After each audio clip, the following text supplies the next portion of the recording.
Now, from Washington, D.C., Raymond Arroyo. Welcome to the World Over Live, and thank all of you for joining us in the United States and around the world. Last week, it was announced that the Obama administration was ready to expand the religious exemption in its healthcare, contraception, and sterilization mandate. Is it really an expansion? And who does it omit? Kyle Duncan, General Counsel for the Becket Fund for Religious Liberty, will offer his opinion. And what of private businesses or individuals with a conscientious objection to the mandate? Colorado-based business owner Bill Newland and his attorney, Matt BOWMAN, Senior Counsel for the Alliance Defending Freedom, will tell us about their objection to the HHS rule. And later, author and theologian George Weigel will be here to discuss his new book, Evangelical Catholicism, Deep Reform in the 21st Century Church. What is needed in the church and what's missing? We want you to be part of the program. Drop us an email at worldover@ewtn.com. Let's get started. Here's the brief news from the world over this week. The U.S. Bishops' Conference is stepping into the gun control battle on Capitol Hill. On Monday, the conference issued an action alert asking Catholics to call on senators and congressmen to urge them to pass gun control legislation.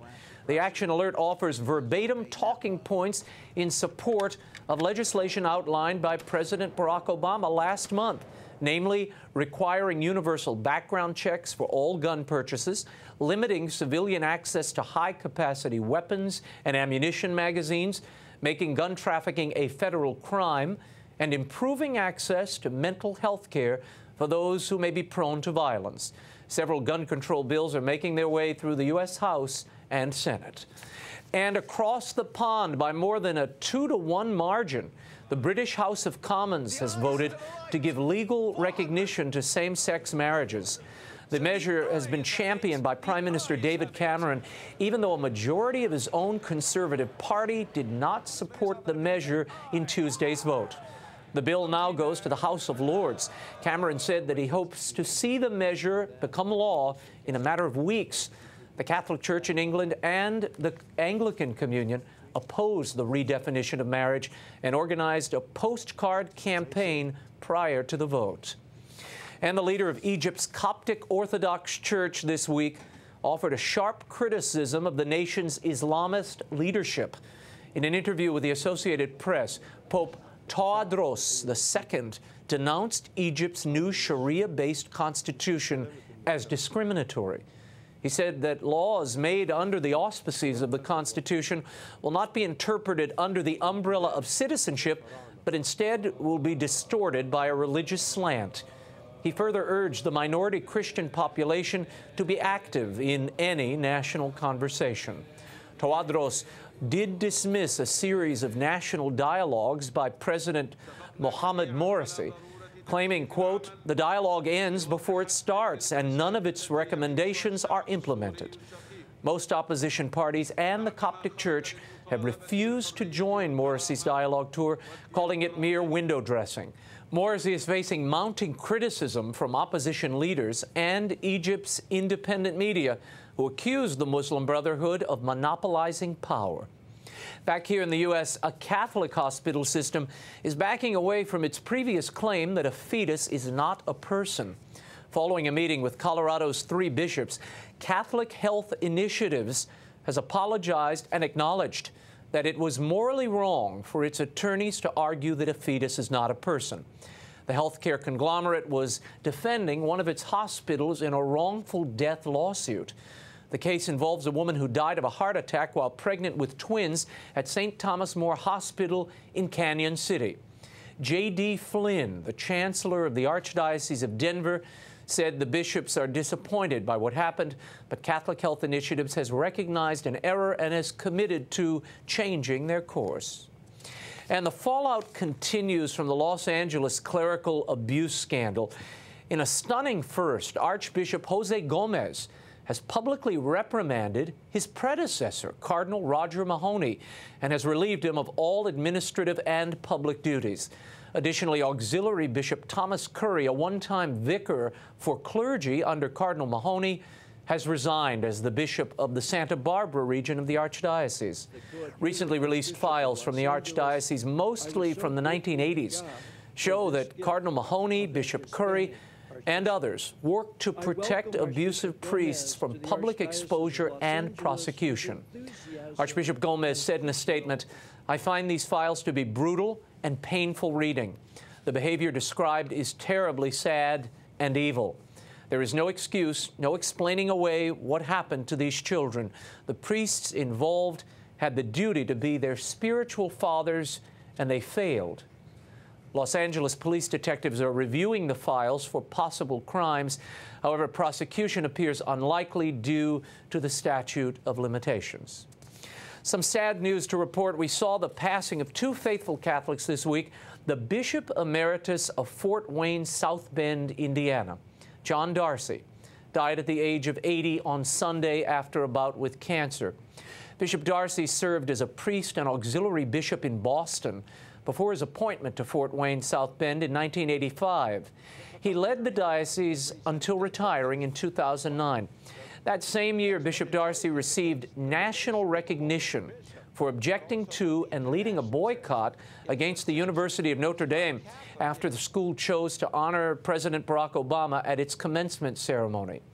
It wasn't the first time Bishop Darcy found himself in the national spotlight.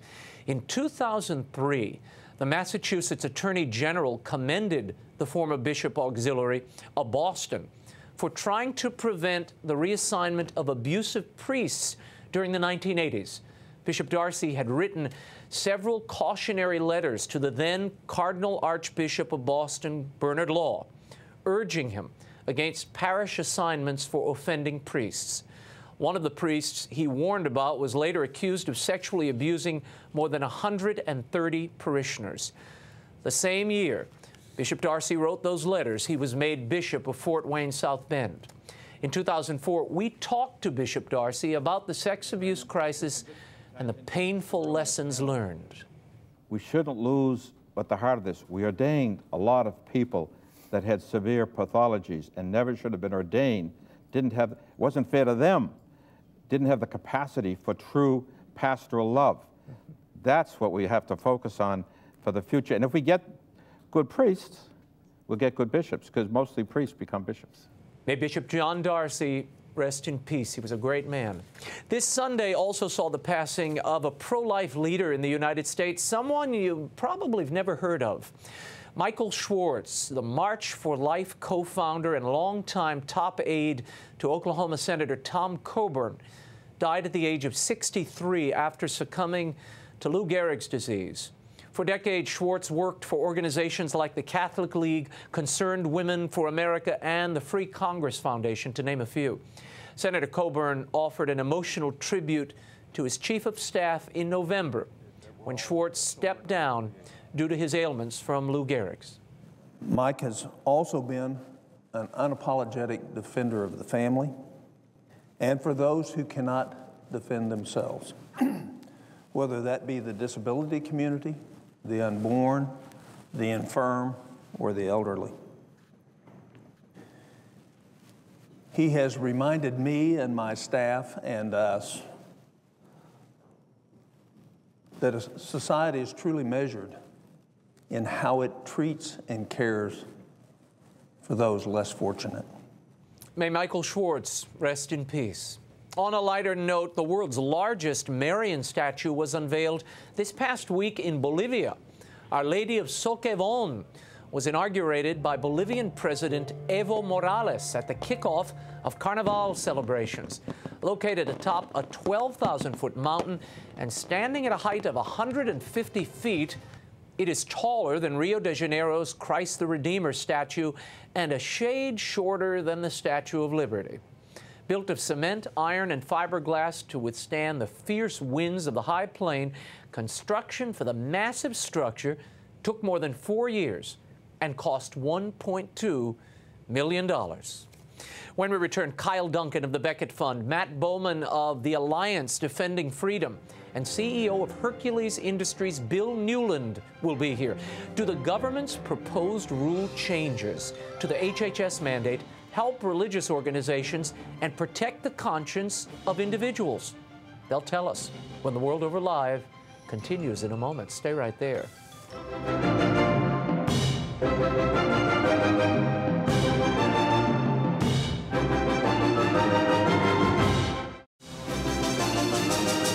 Now, once again, Raymond Arroyo.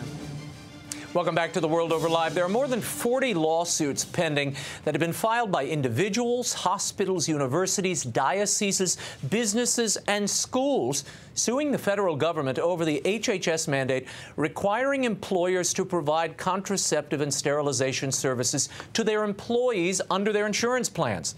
Last year, a very narrow set of exemptions was issued by the federal government for religious organizations to opt out of the mandate. That opt-out was so narrow that organizations headed to the courts for relief. So last week, the Obama administration offered new proposed rules regarding the HHS mandate. But will it help those who conscientiously object to the rule? Here to bring us the latest is General Counsel for the Becket Fund, Kyle Duncan. He's joined by Senior Counsel for the Alliance Defending Freedom, Matt BOWMAN. Matt is handling one of the higher-profile cases involving a secular business seeking a religious exemption from the mandate, Colorado's Hercules Industries. Its president and CEO, Bill Newland, joins us via satellite from Denver. Gentlemen, thank you all for being here. Thank you. Thanks, Raymond. Let's start with what this actually is. This is a notice of proposed rulemaking. First of all, what does that mean, Kyle Duncan? It's a proposal. The law hasn't actually been changed. A proposal has been floated out there to see what people think of it, and we have good reason to think that many people won't think too much of it because it doesn't actually help the situation. Okay, but Kyle, you have till April 8th. They have a listening period till April 8th. Right. Why so definitive in your denunciation of this when this is just a notice that a rule is forthcoming? There's no rule here set in stone. All of the plaintiffs who have sued have been expecting something very specific. They need an exemption from this rule. They need real relief from this rule.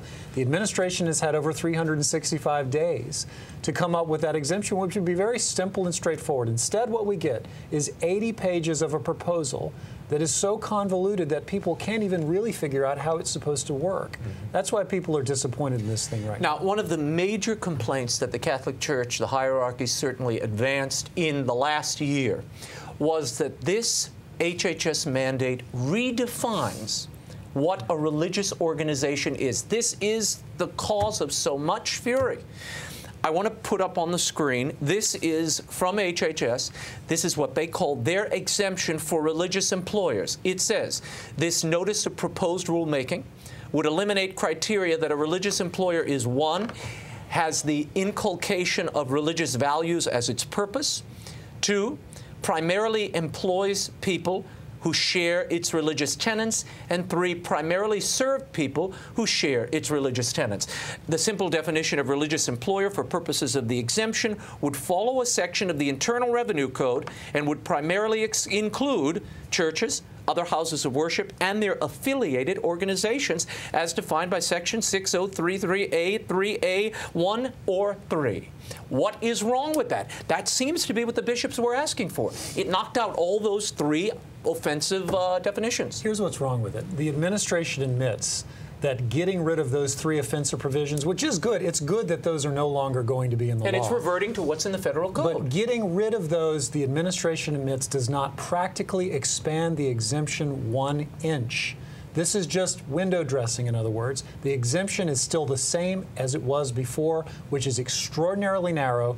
And these plaintiffs out here who are suing, they still won't, by and large, qualify under the exemption. Okay, so when it says houses of worship and their affiliated organizations, well, it says, that wouldn't include, Matt BOWMAN, hospitals, schools, Catholic schools, or otherwise? No, this is a very narrow term of art in the code. And so what this proposed rule does is it really changes almost nothing for religious groups.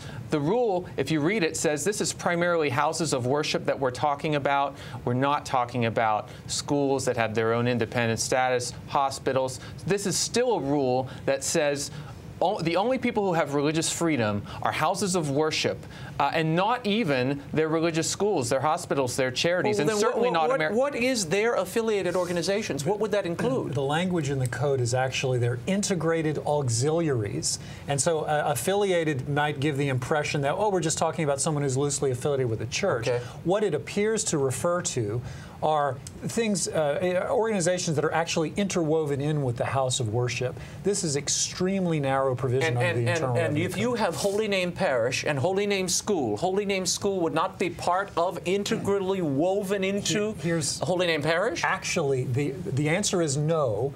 And in other parts of this 80-page proposal, it's made very clear that going forward, the administration is going to consider Holy Name Parish and Holy Name School as separate employers for purposes of the exemption. So the answer to that would be probably no. Really? Okay. I want to move on. This is another part. Again, this is from the HHS fact sheet on their notice of rulemaking. It says, creating accommodations for non-profit religious organizations. This would include many of the clients you're certainly dealing with, Kyle, and I believe you're dealing with some as well, Matt, right? Yeah, so the problem is it's not an exemption. It's what they call an accommodation, and the accommodation is really a fiction. It merely tells all these other religious nonprofits who are not exempt, only houses of worship are exempt, all these other religious nonprofits are simply allowed to pretend as if they're not causing coverage of these items. But I want to go through the language, because what you're saying does not comport with the language, and we're reading everything from E.J. Dionne to others saying, wait a minute, the government is giving in to the many complaints of the Catholic Church and many other conscious, those who feel conscious bound to object to this mandate. Here's what it says. Creating accommodations for nonprofit religious organizations.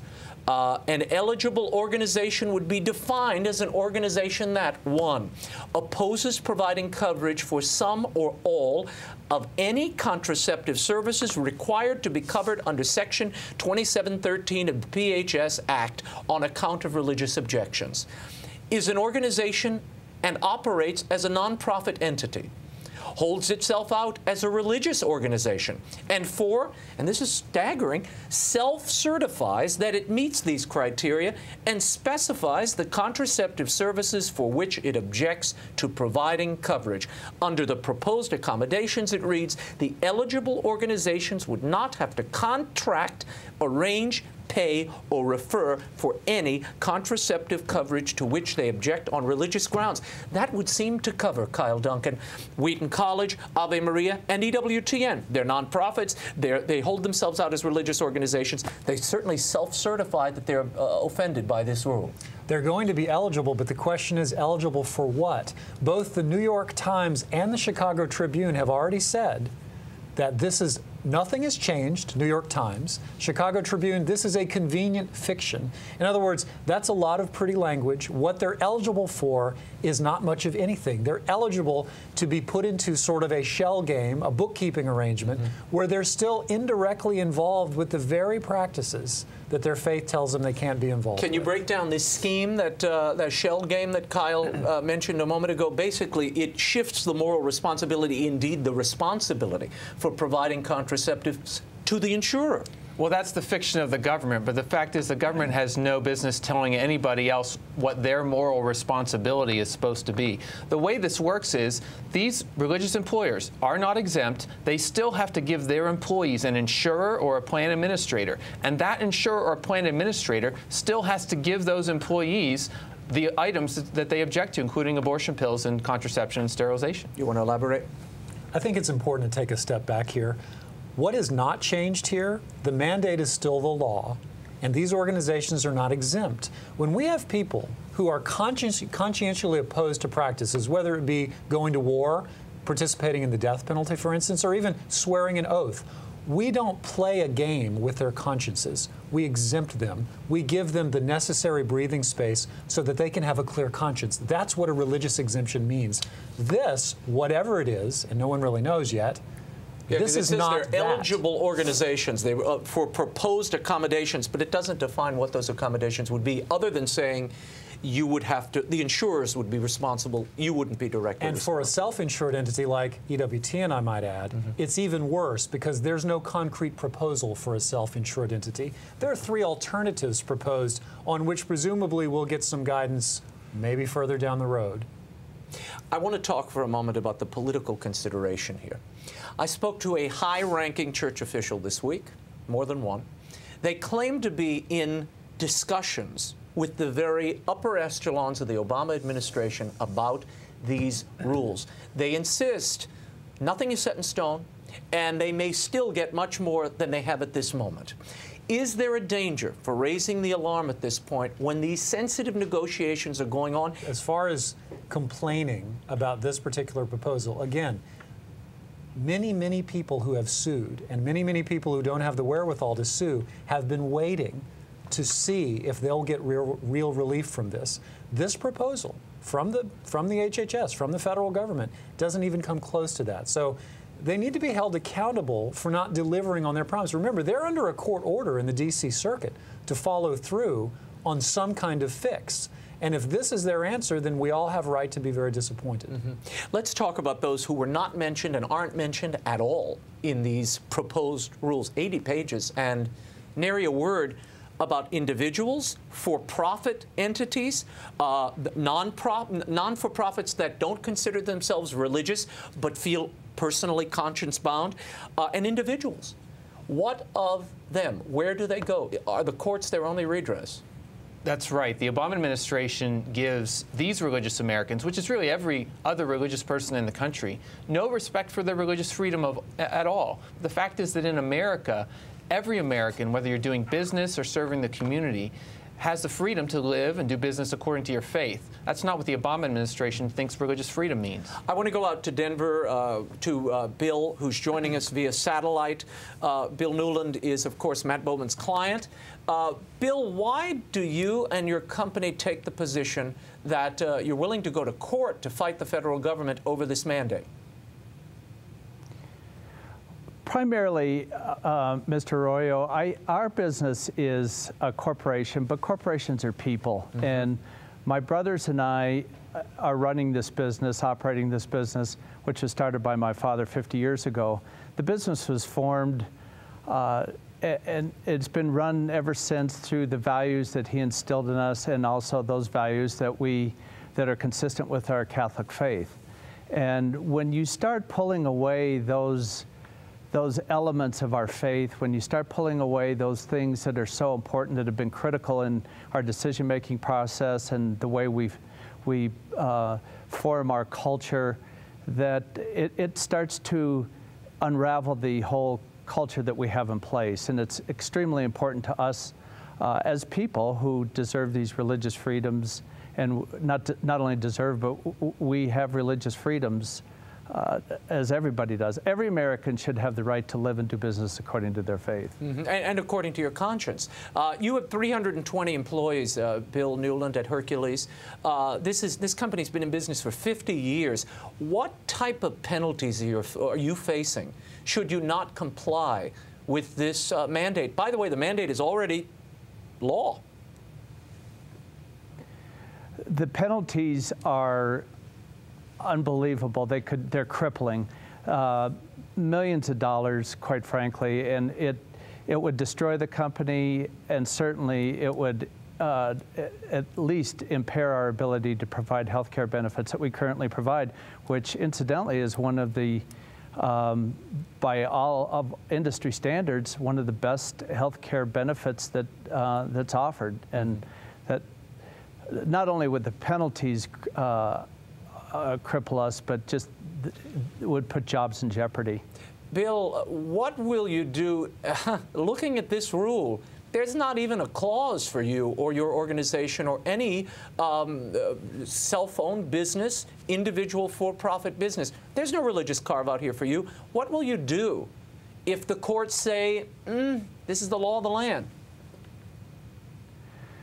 We feel that no American or business owner should have to make that choice. And we're going to continue going down the road that we are through the guidance and help of the Alliance Defending Freedom, who's been so instrumental in our cause and helping us and giving us strength. But we feel that we shouldn't have to make that decision. Mm-hmm. I want to ask Matt Bowman, where is the case now? You were granted an injunction in July. Tell us about that and where the case is at this moment. We were granted an injunction. The government has appealed it, arguing that religious families that want to earn a living in business have no religious freedom. But the fact is that the government is losing that argument in court. 11 of 14 cases that have considered this motion, cases by Alliance Defending Freedom, by the Becket Fund, and others, have ruled against the government and issued an injunction. So the only way for the government to solve this problem is to not pick and choose who can exercise religion, but it's for them to honor their duties under the Constitution and allow all the religious objectors to not have to suffer coercion. Kyle, Duncan, we have been so wrapped up in the minutia of rulemaking and what the HHS secretary is saying today, all of the you know, and the court battle here and the court battle there. We forget to step back for a moment and look at the entire body of what is now enshrined in law.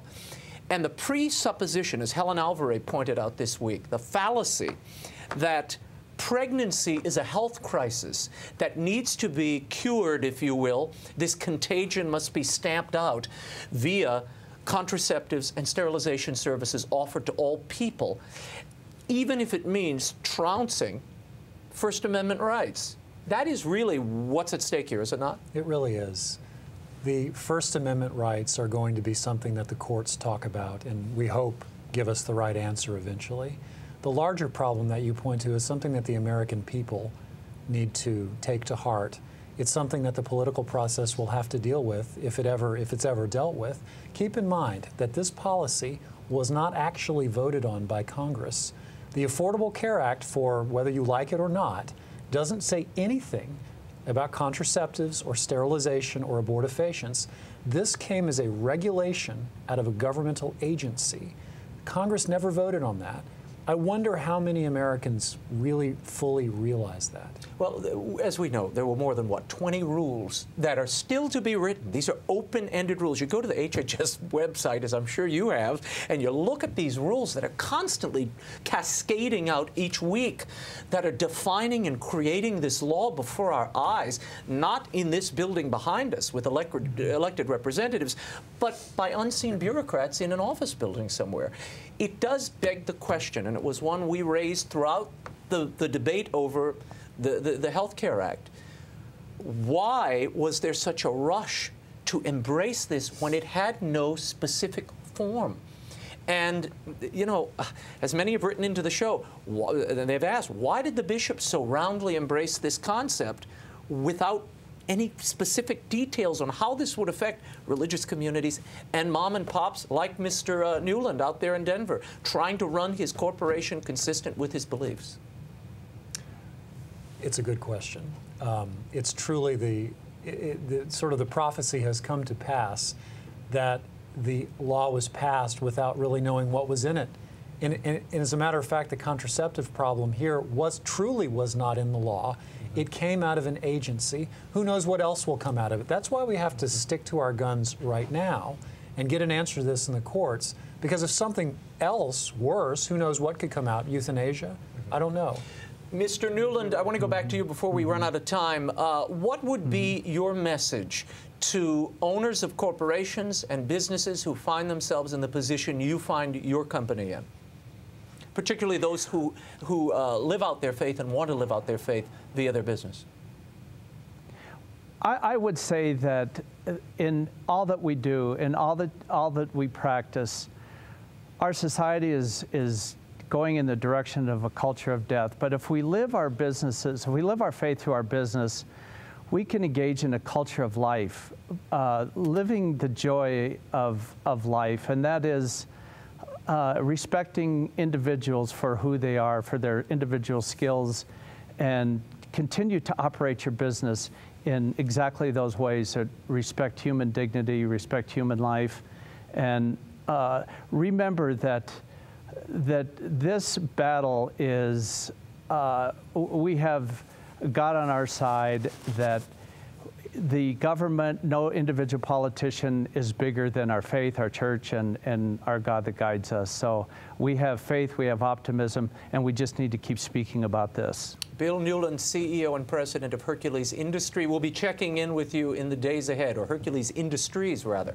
I'm shortchanging your industries there, Bill. We'll check in with you in the coming days. I want to ask both of you, Matt Bowman, Kyle Duncan, what will happen on April 8th and following, in your estimation? What do you think will happen? That's the final day when this listening period ends, and presumably the HHS Secretary will then announce the final rule? Presumably, that could happen. It's supposed to happen by August, by the end of August, because that's when the so-called safe harbor will expire. It could be before that. We'll find out what's in the law then. It's a sobering thing. Then we'll find out, which is why we have to keep going forward with the litigation, because we simply don't know right now. And where do things stand in the courts at this moment, in your estimation, Matt Bowman?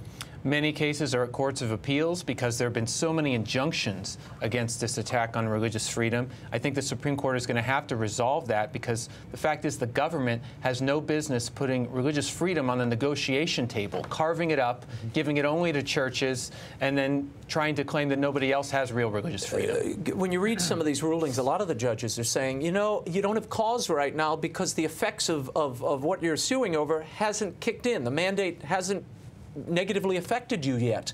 Will we get real rulings on the merits after August, after that safe harbor expires? There will be real rulings in the business cases without doubt, because the mandate really is hitting those businesses right now, as you pointed out.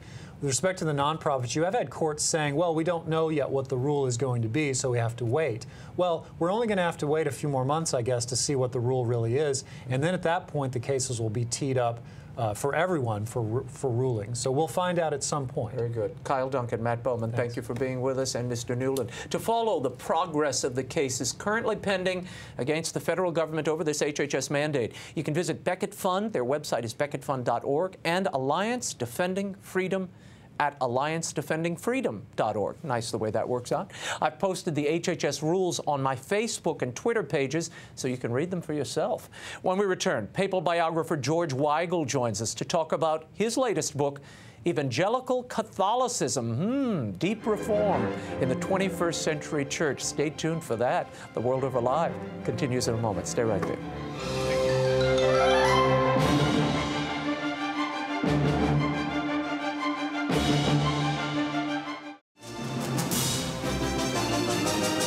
Now, once again, Raymond Arroyo.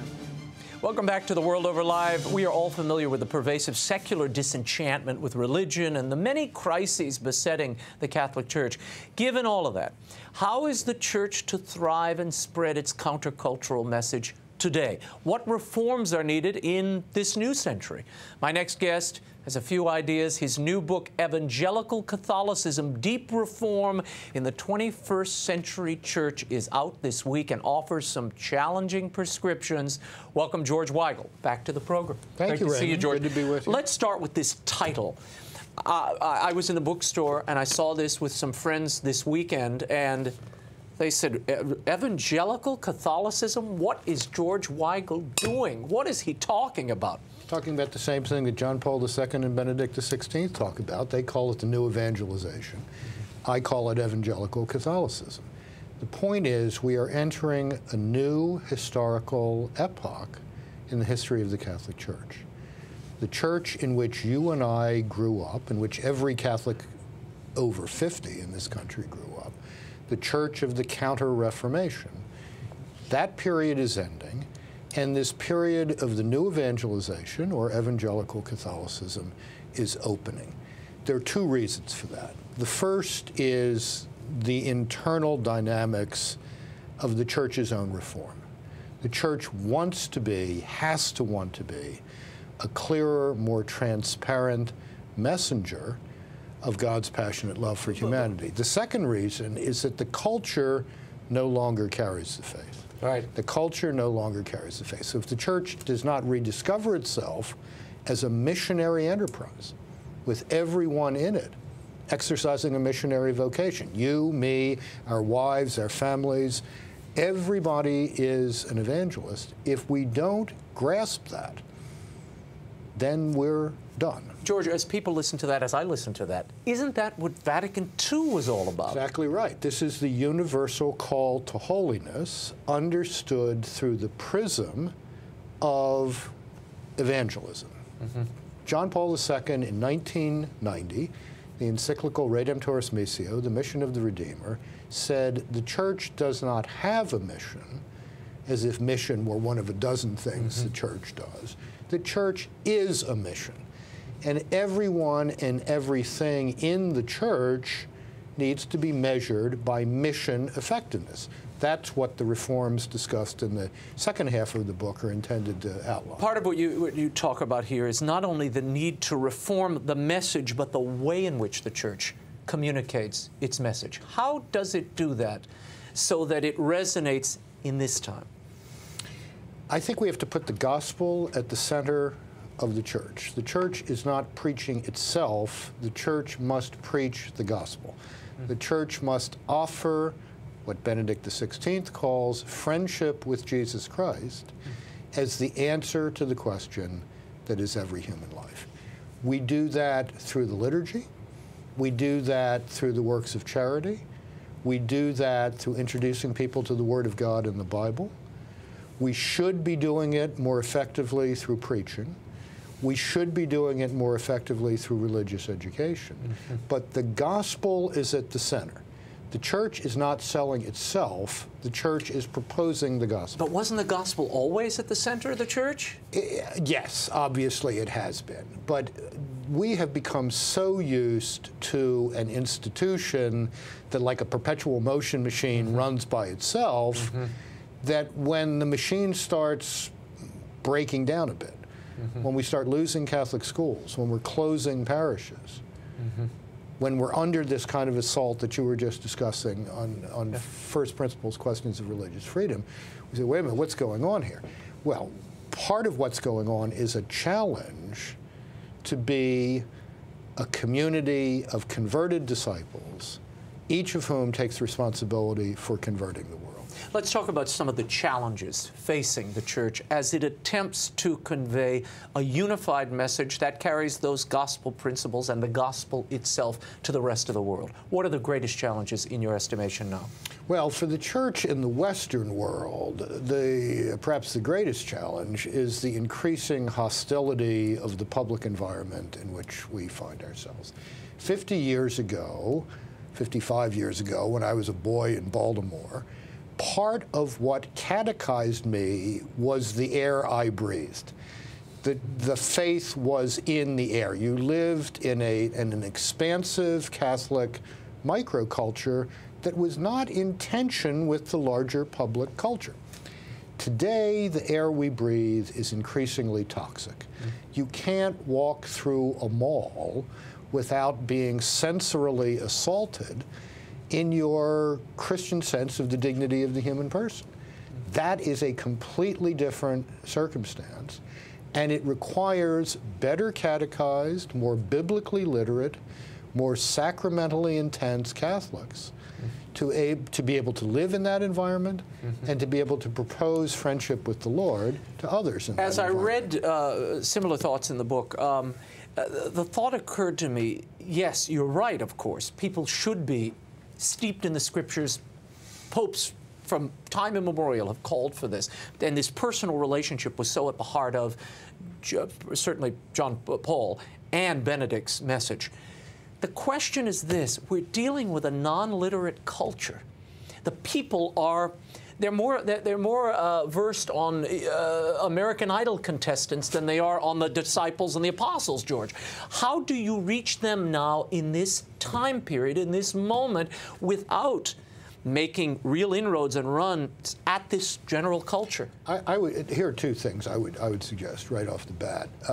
First of all, we have to rediscover biblical preaching in the church.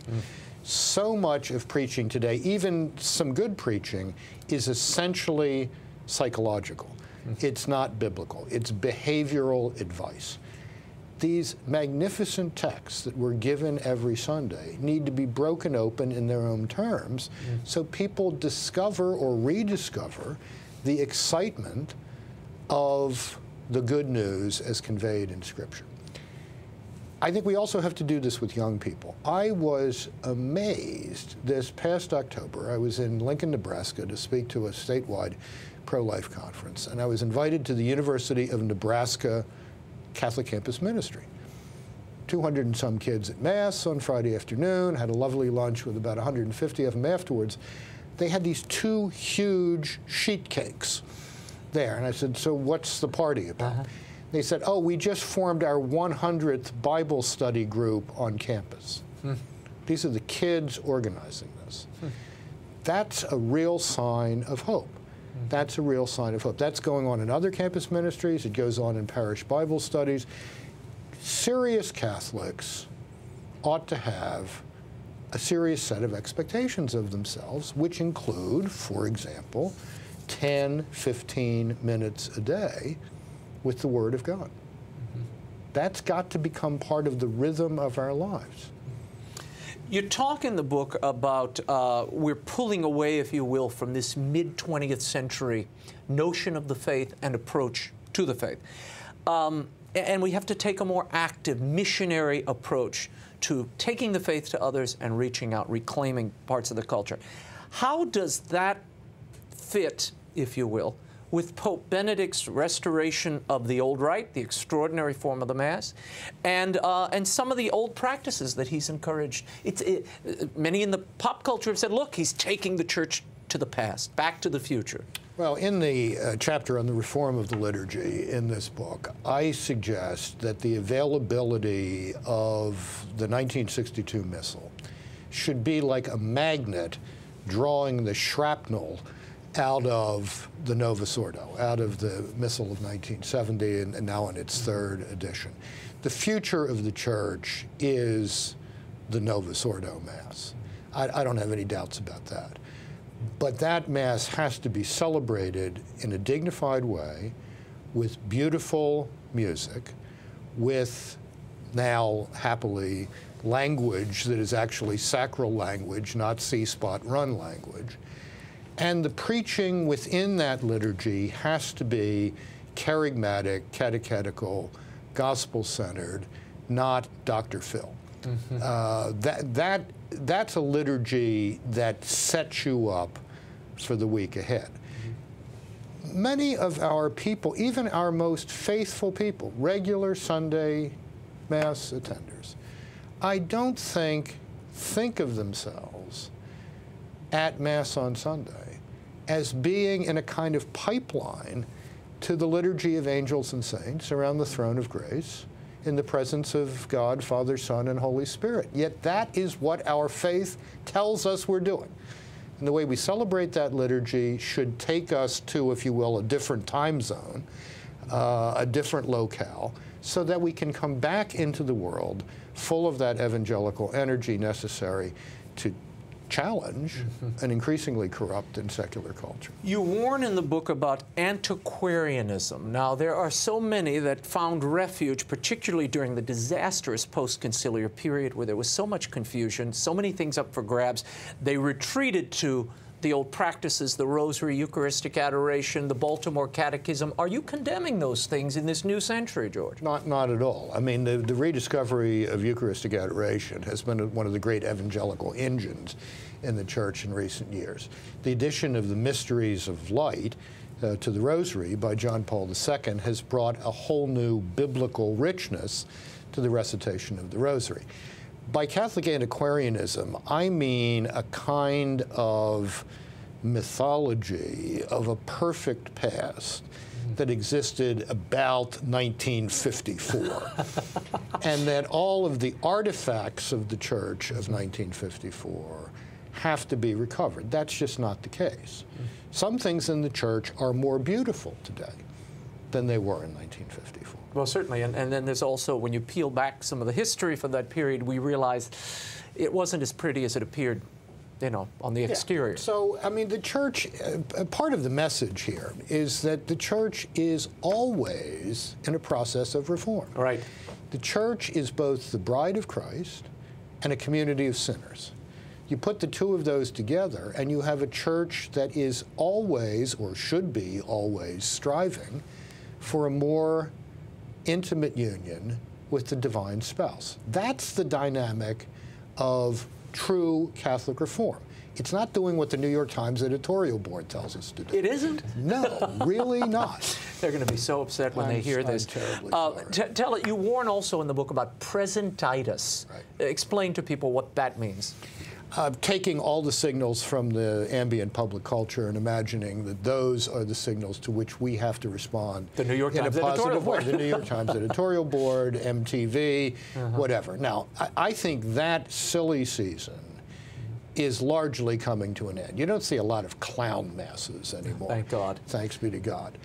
I think the past year, on the issues you've just been discussing earlier in the program, has been, for serious Catholics, a moment of great sobering up.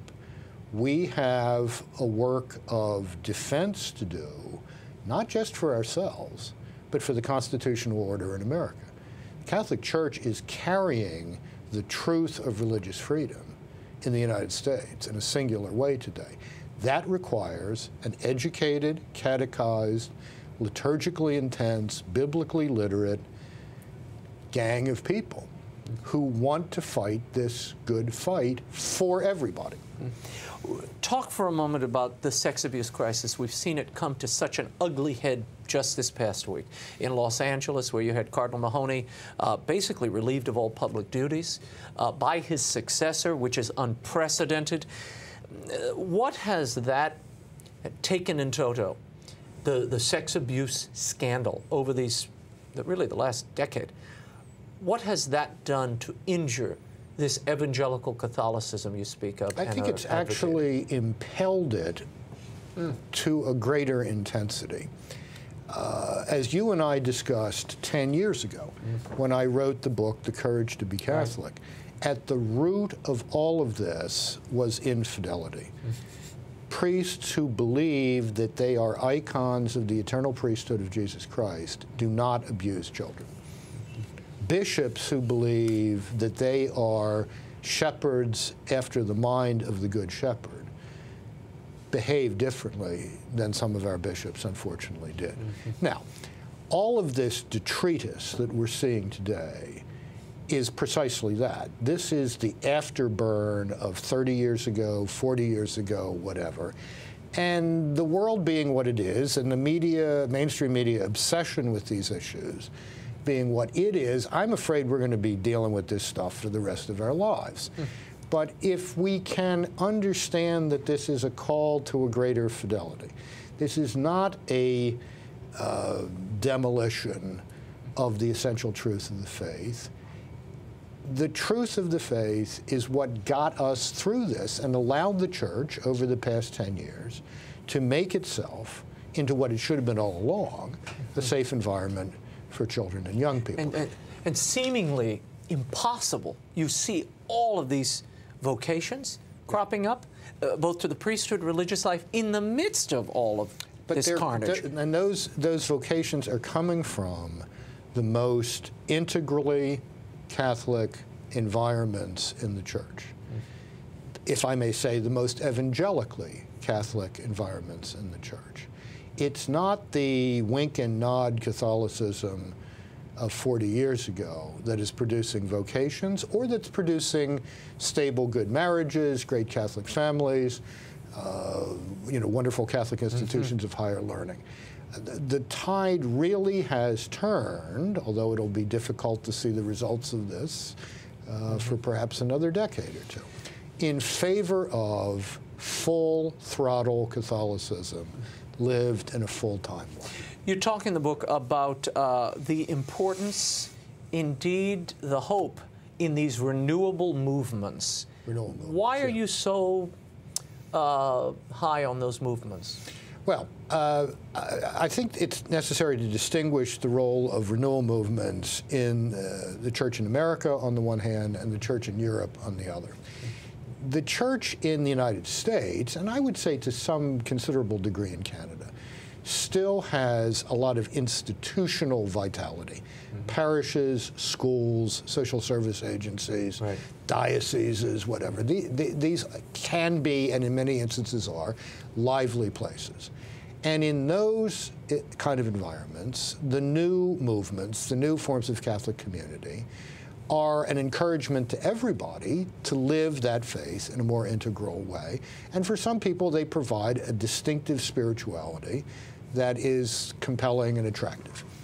In Europe, where the institutional expressions of Catholicism are moribund, where you don't have lively parishes, where you have 7% mass attendance or lower, these intentional communities, what John Paul II called the charismatic element in the church in the broadest sense of charism, the spirit part of the church as distinguished from the institutional part of the church, that's the church that has any vitality at all. So that's why I think they're important, and that's why they have to be nurtured and encouraged to live within the structures of the church. But they're doing, in many cases, a great job of restoring a sense of vitality to Catholic life. In the book, you talk about the Leadership Conference of Women Religious who have run afoul of the Vatican on a number of fronts we don't have time to get into, and the Legionaries of Christ. And you write, in both instances, high officials shied away from the obvious, urgent, and hard question. Irrespective of their canonical status, were these communities Catholic in any meaningful theological sense? No doubt some of their members were in full communion with the Church, often in difficult institutional circumstances, but what of the institutions, the congregations themselves?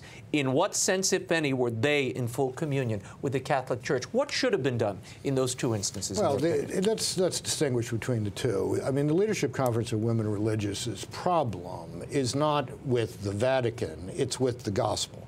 I mean, the question that has to be pressed there is, do you believe what the Catholic Church professes and believes to be true on the basis of the Word of God and authoritative teaching? And I think if there is an honest response to that, the response is likely going to be, no, we really don't. Therefore, it seems to me the honest thing to do on both sides of this is to acknowledge that the LCWR can no longer be the canonically erected representative of women's religious groups in the United States. With the Legionaries of Christ, as you and I have discussed before, the fundamental question is not whether individual vocations of legionary priests are acts of God. I know a lot of good legionary priests. I don't have the slightest doubt that their vocations are works of God. The question is whether the institution of the Legion of Christ can be considered a work of God, given the crimes of Father Maciel. And that question seems to have been taken off the table by the Holy See, and I think that's a serious mistake. I don't think this question of the Legion and its future can be resolved simply by a canonical process. I think the deeper theological question, how do we understand this as a work of God institutionally, has got to be addressed. In our final moments, and as we were speaking, I kept thinking of our friend Father Richard Newhouse. Yeah. Fidelity, fidelity, fidelity. Who did you write this book for, and what reaction do you hope to well, I wrote receive? it for everybody, in a sense. I mean, I'd like to explain to people who aren't Catholics where I think the Catholic Church is going. But I also wrote it for my Catholic brothers and sisters. After a 10-year period in which we've taken a lot of pounding, I wanted to lift up the possibility of a really quite engaging, even thrilling future. There's nothing quite like going back to Galilee, metaphorically, meeting the risen Lord, and hearing that Great Commission. Go out and preach the gospel to all nations, baptizing them in the name of the Father, and the Son, and the Holy Spirit. If we all understand ourselves to be called to that, then the Catholic Church is going to make a great and noble contribution to the human future. George Weigel, thank you for being here. Thanks, Raymond. George's book, Evangelical Catholicism, Deep Reform in the 21st Century, is published by Basic Books and is available at bookstores everywhere and online through EWTN's Religious Catalog. And of course, you can catch up with George's always insightful columns at the Ethics and Public Policy website at eppc.org. Well, that concludes our show for tonight. Remember, it continues on Facebook and Twitter. Go to RaymondArroyo.com. The Twitter and Facebook pages are linked on the left-hand side of the site. Like me on Facebook or follow me on Twitter at Raymond Arroyo. Tune in next week. We'll be joined by actor Gary Sinise and Acton Institute President Father Robert Sirico will be back. In the meantime, we'll be scouting the world over for all that is seen and unseen. On behalf of the staff and crew of EWTN News, I'm Raymond Arroyo. We'll see you next time. Bye now.